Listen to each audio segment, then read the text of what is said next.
I talk all the time about running my own nonprofit, but what you may not know is that I actually shut down that nonprofit and I transitioned it to an LLC. It was a hard decision, but one that ultimately I am happy with.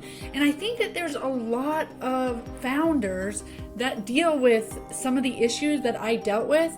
And so today what I want to do is share with you what led me to actually shut my nonprofit down and give you some things to think about if you're on the verge of quitting, or if you're wondering, is this the right structure for me, or do I want to stay in this nonprofit thing? Let's talk about it. Welcome to episode 70 of For Purpose Live, where I help you get clear, get focused, and be impactful by showing you how to step fully into that calling that you've been given without taking on that common narrative that nonprofits need to struggle. That's right. Together we can get you in your sweet spot using your strengths and your talents to serve this world and build a movement for your mission simply by living for purpose, on purpose. I'm Rebecca Britt, your host, and today we are talking about, that time when I decided to shut down my nonprofit. Now, since shutting down my nonprofit, I have gone on to scale my program model to nonprofits nationwide, and I've also become a nonprofit consultant, completely reinventing the strategic planning process. With my impact roadmap, you can have a practical plan that actually says what you do, for who, how do you measure it, and what are the key activities that you must focus on to get there. You can check that out at forpurposelive.com/impact. So let's get into it. What led me to shut down my nonprofit? Well, let's start at the beginning where I started a nonprofit. Okay, so I was a social worker. I had a kind of unique nonprofit. Stable Moments is my nonprofit. It's a mentorship program for foster and adopted youth, but in the beginning we used equine assisted learning. So it was one horse, one mentor, 1 hour a month, all for kids in foster care. And it was a 10-month program. So I met a family that was an adoptive family. They knew about foster care, and I told them that I always had this dream of matching up kids and horses, foster kids and horses. There's a bunch of correlations between natural horsemanship and how you therapeutically intervene with children in foster care or who have had developmental trauma. So because I had a natural horsemanship background and because I was a social worker that worked with kids adopted out of state's custody, I was like the only one in the planet, I felt like, that realized the intersections of how you use natural horsemanship to train horses and how you use therapeutic interventions to help kids heal from trauma. So anyway, because I couldn't find other programs like that, I was like, I would like to do this. And I found this family that, again, adoptive family, but they were at a local horse rescue. Like, they would volunteer their time at a local horse rescue. So they introduced me to their adoptive family network and also to this horse rescue. So I started going to this horse rescue. I asked them, if you're just starting out with a nonprofit, or you have a nonprofit idea and you're wondering if you could possibly serve someone, I suggest doing what I did. Okay, so what I suggest is go serve a kid. Go see if you can do it first, right? Before you just launch your nonprofit. Well, so I went to this was a nonprofit too, a horse rescue. And I just said, hey, do you mind if while I'm here brushing the horses and taking care of the horses, I also invite some kids in foster care or who have been adopted to hang out too? And they said, sure, whatever, as long as you're getting some of the volunteer work done. So I started inviting people. And it grew. I was working with one-on-one with kids, and it grew so that I had 8 kids, but I also had a full-time job, and it was starting to get a lot. And what I realized was I don't think I need to be a social worker to do this. I actually feel like community mentors could do this. I could give them a little bit of trauma-informed interventions or training. But at the end of the day, I felt like community members could do what I was doing, which was essentially in a therapeutic way or in a trauma-informed way, in a playful and empathetic and kind way. I was hanging out with kids and horses. So as it grew, I decided, I'm just going to see if I can get volunteer mentors.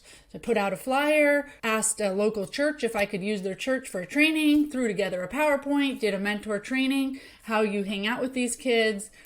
all of this, right? What have they been through being removed? What is developmental trauma? How do we address it? How do we show up for these kids? Then I needed to train them to be with horses. Some of them had never been with horses, so I did the training at the farm, and I, showed them, this is really easy stuff. This is how you lead a horse. This is how you brush a horse. I know your like liability lights are probably going off, right? I was young and I didn't care. So that's one thing. Okay. So I started doing that, and I gained more and more and more momentum until that family, that adoptive family, that was supporting me in kind of figuring this out. They had a bunch of friends that were amazing people, and they all kind of came around me, a few different couples, and they said, this could be a nonprofit. I knew nothing about like what that meant. We could be your board of directors, and like, let's launch this thing. So they really believed in me, and I really didn't know what I was doing. But to launch my own nonprofit, I was going to need horses and a barn and all of that stuff. So they helped me with the initial funds, like the $700 or whatever, to like establish a nonprofit. We raised money through some, like with horses, you can do some cool things, but they're very expensive. So I don't suggest using horses, but you can do pictures of kids with horses, like photography, and you get donations for that. We did events and we got some donations. So we started getting some money in the bank, just enough to start leasing a barn. Okay. And there was an apartment above the barn, and that is where I stayed. Okay. So then there was a whole bunch of issues with matching up mentors with horses and kids with trauma, and it was a nightmare for a little while until I figured out everything you needed, and I developed this color-coded system and individualized plans of care and activities that were structured that the mentors could just grab this activity and match it with a kid's plan of care. I had to add all this structure and these rules and all this stuff so that everybody knew what they were supposed to be doing and that the program was effective. So that's all great. It helped me develop my program model. The program grew and grew. I was able to raise enough money to keep the place, but my income wasn't there. So I was going to the food bank. I wasn't able to work during this time because I was running the stables as well as running the program. And I was really just getting my feet wet and like fundraising and understanding, how to recruit mentors, how to recruit kids. And it was definitely taking up my time. When we did well, I was able to take a small salary, or I was able to take, it's not a salary, a stipend, but it might've been like $500 a month, $200 a month, whatever. As the program grew, I was able to, we did have like an $80,000 or $100,000 budget, but horses are really expensive. So like our rent alone was $2,500 a month. And then there's grain and there's vet bills and there's hay and there's just never enough money to pay me a normal salary. So that was like one reason. Like I was like, okay, this doesn't feel like it's becoming sustainable. And I really started to question what that meant. So, in the beginning, you are running on adrenaline and passion. But I started to realize, like, what does it mean if we don't bring in enough money and we need to shut this place down? Like, what does it mean for the kids? This was called stable moments. I spent most of my time advocating for these kids needing one-on-one sustainable mentorship relationships where they could rely on people to be in their life and they could build trust. And here I am saying like, I don't know if we're going to be around tomorrow. So I didn't like, that I had promised something that was so shaky. So that was a thing. There was also a bunch of issues with the board. So as much as these people were amazing and supportive and did way more than I would probably commit to doing for somebody, there began to be conflicts of interest. Like they had their own horses at the farm. I was using those horses in the program, and then there was like what's in it for them, kind of like, oh, if you're going to use our horse, we think you need to do this as well. And I felt like maybe that was, it's just a conflict of interest. Like our ideas on their personal horses versus my dream to run this program just like weren't completely aligned. And they were really helping, right? So they're like, certainly you can do this for me. But I was just like, it's not about that. And at what point do I feel like we're bringing in donations and we're running this program to support your horses, like your want for horses? So there was some kind of disagreement there.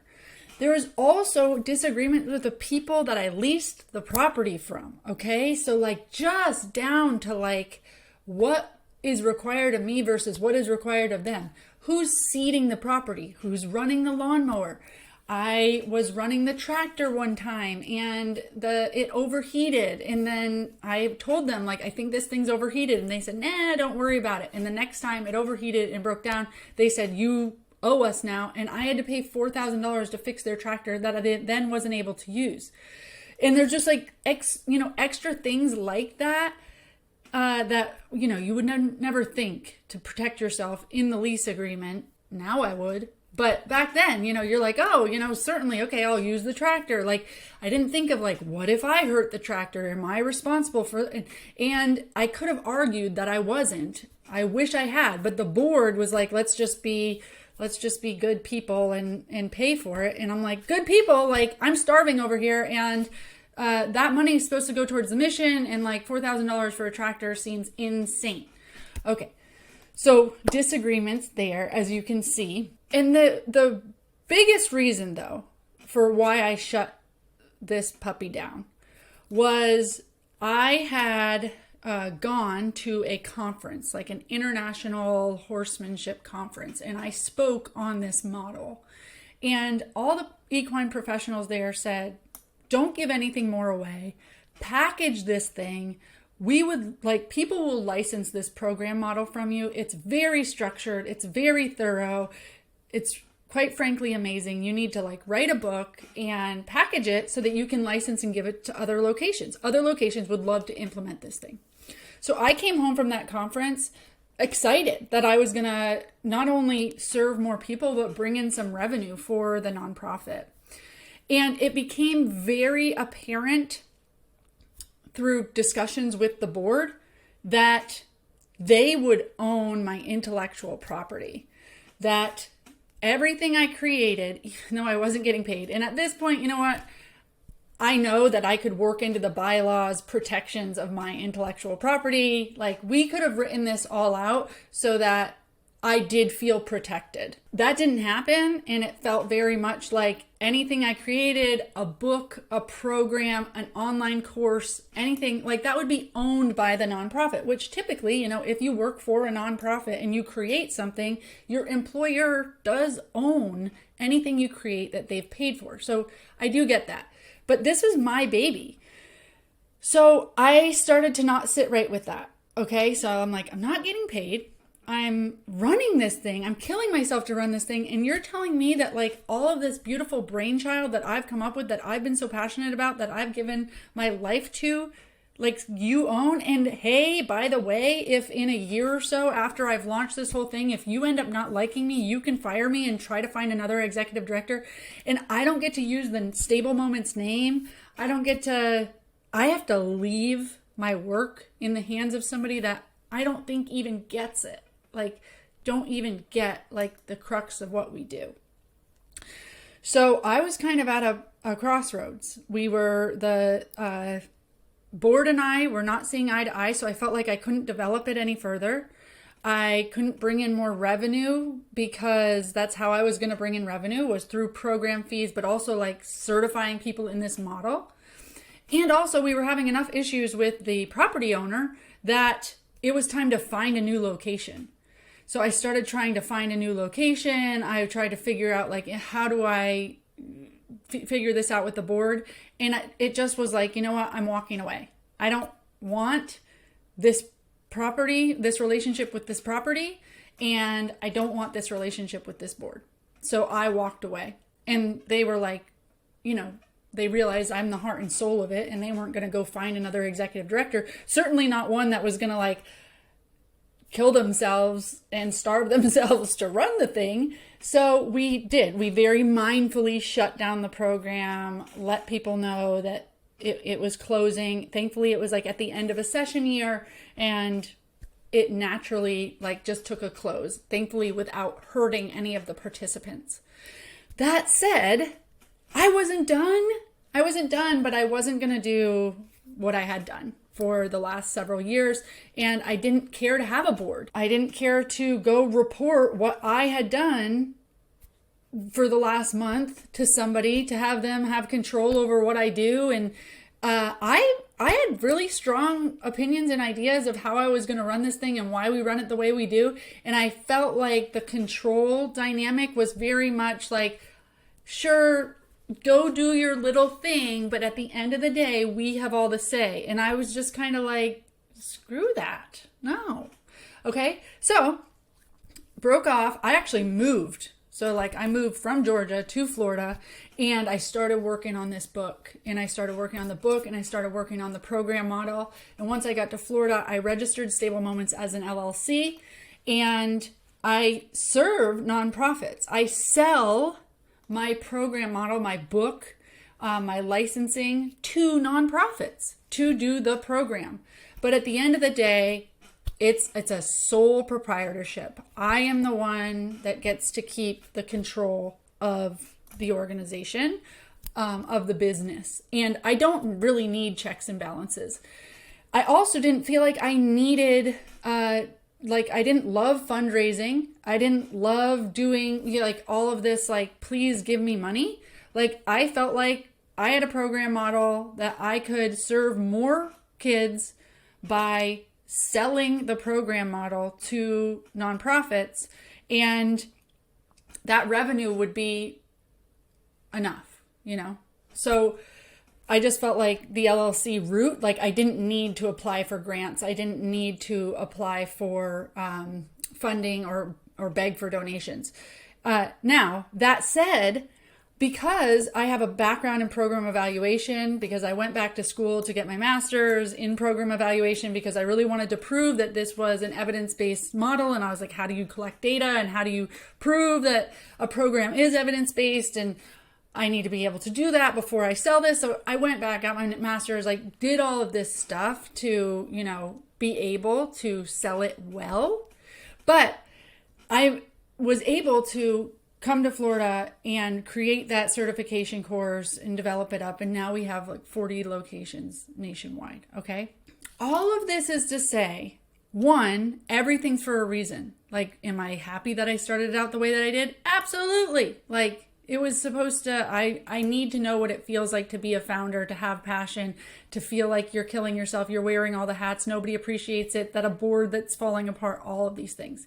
If I had the business acumen that I had today, I would not just be a kid with a dream, right? I would be an executive director that establishes a board, does good onboarding training, lets people chooses people that are not just like friends and family, but chooses people that like have business being on a board and there's no conflicts of interest. Like, there's a whole bunch of best practices in nonprofits that I would have done. I made all the mistakes that founders make.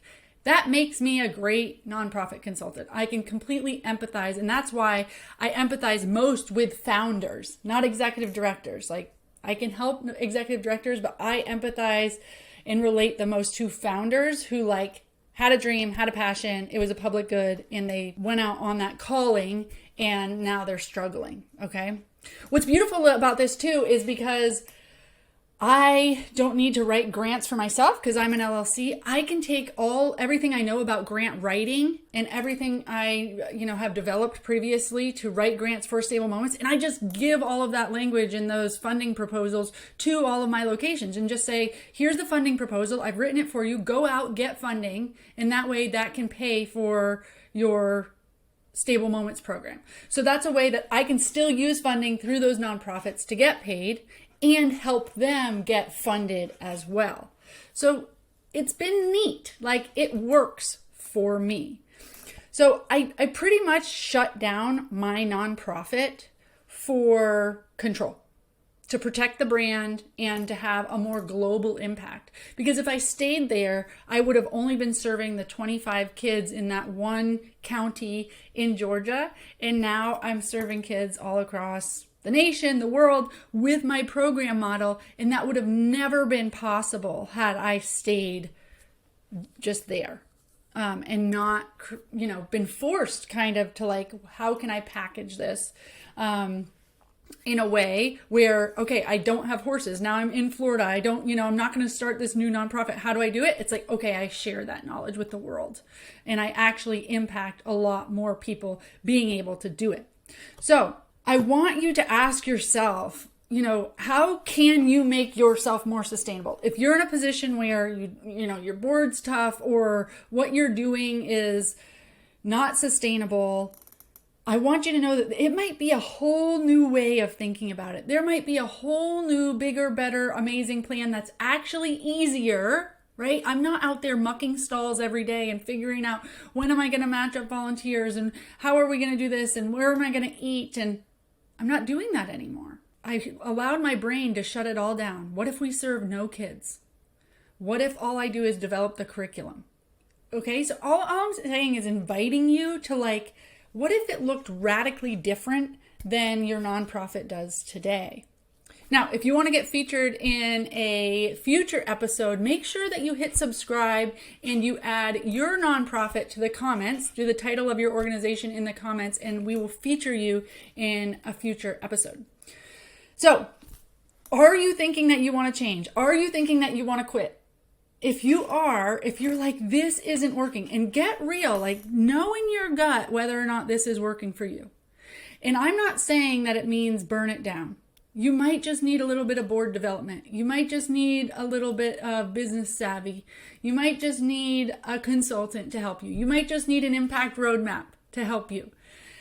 But if you are like, I want to shake this up, I don't know if this nonprofit is meant for me, and you're starting to think like maybe none of this is supposed to work, and why was I called to do this if it wasn't going to work out? Just know that there might be something bigger and brighter and greater. And a lot of times these challenges like me having to shut down, or the board not working out, or the property not working out, and me just thinking, why, God, why would you give me this calling if you were not going to provide the support I need to do it? He was like, oh, honey, you're going to do a lot more than that, but you don't need the property or the people anymore. Just go on and do your thing. Okay? So I had to trust that. I had to realize that. And now I do trust that. Now I'm just like, okay, it's going to be this or something greater. It's going to be this or something greater.